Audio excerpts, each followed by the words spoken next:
I like their work ethic right now. Just the way that we're getting after it. We're okay with being challenged, and even we saw yesterday. Yesterday was kind of flat for us, and we challenged them right off the bat, and they answered the call and just changed the tone, and we're able to flip the script with how practice was going, and it ended up being a great day of practice for us. When you look at this offense, obviously it helps to have a 4-year starting quarterback. I don't think there's any team in Northeast Indiana that has somebody with that much experience. So how does that set the tone for what you guys do, and who are some of the guys that are going to step into bigger roles for you guys offensively this year? I think it's huge having a 4-year starting quarterback, and having Greg, be a part of that. And I think he's becoming more vocal with his teammates and kind of showing them in that aspect. And he's also learning how to trust his teammates and not put so much pressure on himself. When I see of some other guys that are stepping up, definitely our offensive line. I mean, Cole Mosier, Hunter Strack, Ian Clifford are all 3-year starters for us that are coming back, alongside there, and looking forward to see what they're doing. Jack Maley got a lot of starts for us last year on the offensive line, and then just have another senior right now that's playing really, really well in Camden Judd that's stepping up. So anytime you can put 4 seniors on your offensive line, another junior with great starting experience, we're excited about it. As far as getting the yardage and doing some of those things, Abe Barrera got some spot play when he was a sophomore, but definitely started last year, and Ethan Sievers at running back for us. Those 2 guys are going to see a huge increase in their role. And Hunter Heron coming out and being, our top returning receiver that's coming back. Just looking for him to make some noise offensively, and then just hoping that we can. It's going to be by committee. We're losing and graduating. I think it was around 90% of our receiving, and so it's not going to be one person. It's going to be a committee of guys answering the call. Defensively, it looked like from the returnees that you have, linebacking core may be the strength of this team defensively. Who are some of the guys that are going to be counted on there, and who are some of the guys that are going to be stepping into bigger roles for you guys and perhaps the secondary and on the defensive line?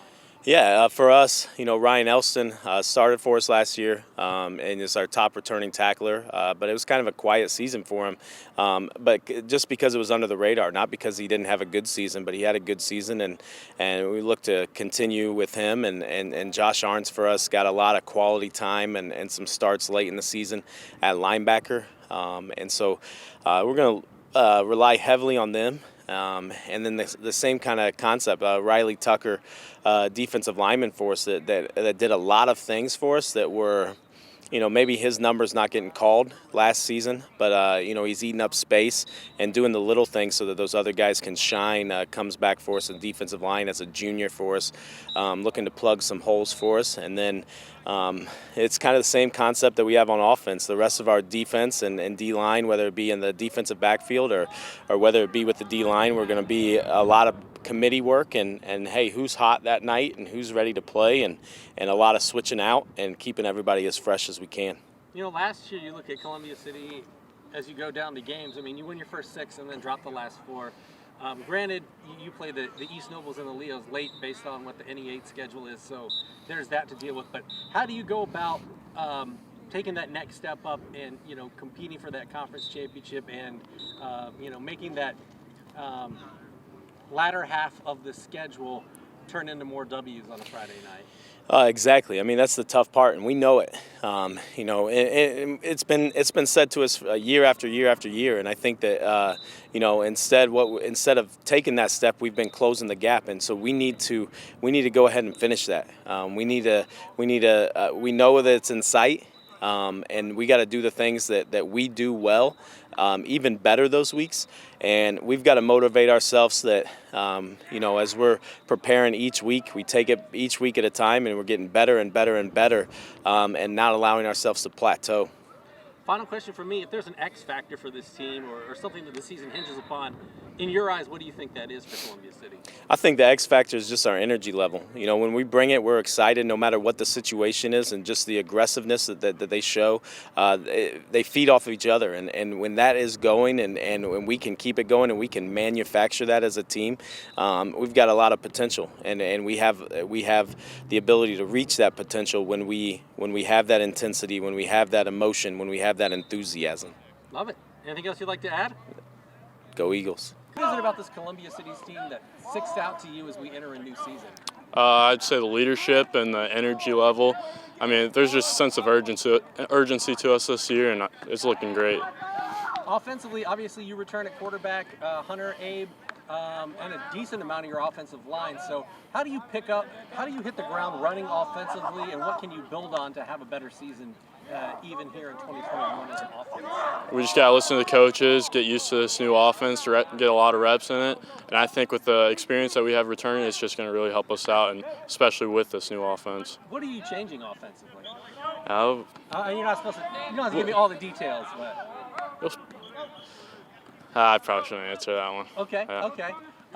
For this team, obviously, you look at the record, and it was a tale of two seasons. You won your first 6, and then you dropped the last 4. How do you elevate this program so that when you are competing at the end of the season with the East Nobles and the Leos, you can come out victorious and kind of take the next step for this Columbia City program? We just can't lose focus after our first loss. After we have a loss, sometimes we get down on that. We just got to keep on going and listen to our coaches. It'll help a lot this year without COVID, because, I mean, without Coach Fox last year in the sectional game, that hurts a lot. Coach was saying, although you do return a number of guys on offense, you graduate a lot of your receivers. So who are some of the young guys that are stepping up at the receiver position that we're going to be calling their names on Friday nights for highlights? I think you'll be calling a lot. There's a lot to list. A lot of incoming. There's going to be some juniors, going to be some sophomores, and then seniors stepping up who haven't gotten much playing time. There's just a lot to list off. Final question for me. If there's one key factor for Columbia City this season, what do you think it is? Honestly, I'd say the leadership. It's noticeable this year. I don't know if you'll be able to tell from the stadiums and stuff, but the leadership this year is just incredible, and it's a big step from what we've had in the past. Love it. Anything else you'd like to add? No, sir. When you look at this Columbia City team, you guys have been together not only the last week and a half, but throughout conditioning, weightlifting, off-season. What do you like about this team as we enter a new season? I just like the energy. We've been coming to practice, and it's been a real different energy and vibe out here. Everyone's really energetic about the season. We're excited to play our opponents. When you look at the record last year and the schedule, you guys won your first 6 and then dropped the final 4. So kind of a tale of two seasons. Coaches said that you guys have started each year and year out to close the gap between the top of the conference and Columbia City. How do you take that final step to topping the East Nobles and the Leos and put yourself in that conference championship position? I mean, they're always going to be a hard team, and it's always going to take a lot more work and effort. But I think it starts in the weight room. It starts in all the off-season. We had a lot of guys come out during the off-season and really put the work in, and it all starts out here too. I mean, it's hot out today, and it just takes that extra bit of effort. It's hot, but you got to work just twice as hard as you would if it was cold out. If you're going to be playing East Noble on a Friday night and it's chillier, you got to work twice as hard. Tell me about this defense. Where are some of the position groups, or who are some of the guys that are going to step into larger roles, and what do you see as being the key for this team defensively in 2021? It's some guys that I think are really going to make a big difference this year, like Riley Tucker. He's a younger junior, and it's his first time on the line, but he's been practicing really hard, and he's been doing his best. And this defense, I mean, it's always just a pivotal point of our game, and I think we have a lot of returners on it as well. So I think the safety position and the corner positions are going to be 2 of the pivotal positions as well. When you take a look at this team, if there's one X factor or one key to the season for Columbia City, what is it in your eyes? We have a mission or a message, and we call it Rise as One. And I think that's the key to what the effort and the energy has been. Everyone wants to be that one team and that one final team, that wins state. And I think that's the mission, that's the goal, and that's the key difference between us and other teams. This year, we have been more of a team than ever. Our collectiveness as a team, I've never seen anything like it before. A freshman is the equivalent to a senior. Our depth chart is perfect, and we're going to rock. When you take a look at, you said offensive line, right? Yep. So you have a lot of experience on the offensive line. You got Greg, who's got a ton of experience at quarterback, Abe, Hunter. What is it about this offense that's going to allow you guys to kind of click from day one? A lot of our starters on offense have been together, and they've been starting since sophomore year, so we know each other and how it's going to work. And just drilling stuff super hard in practice constantly. everything just clicks together, and I think we're finally starting to understand how it all works. You know, last year was kind of a tale of two seasons. You guys won the first 6 games, but then lost the final 4 games.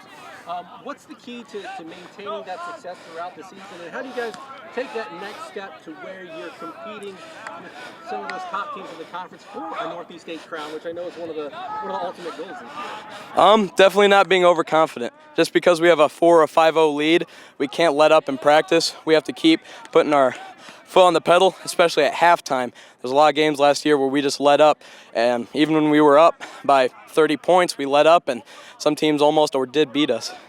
When you take a look at this Columbia City team, what in your eyes is an X factor or one big key for this team to have a successful season this year? Definitely bringing each other up. After a bad play or a bad game or a bad drive, anything that's negative, our heads can get lowered, and our other teammates have to help pick each other up from that so we can proceed to have a winning game. Perfect, my man.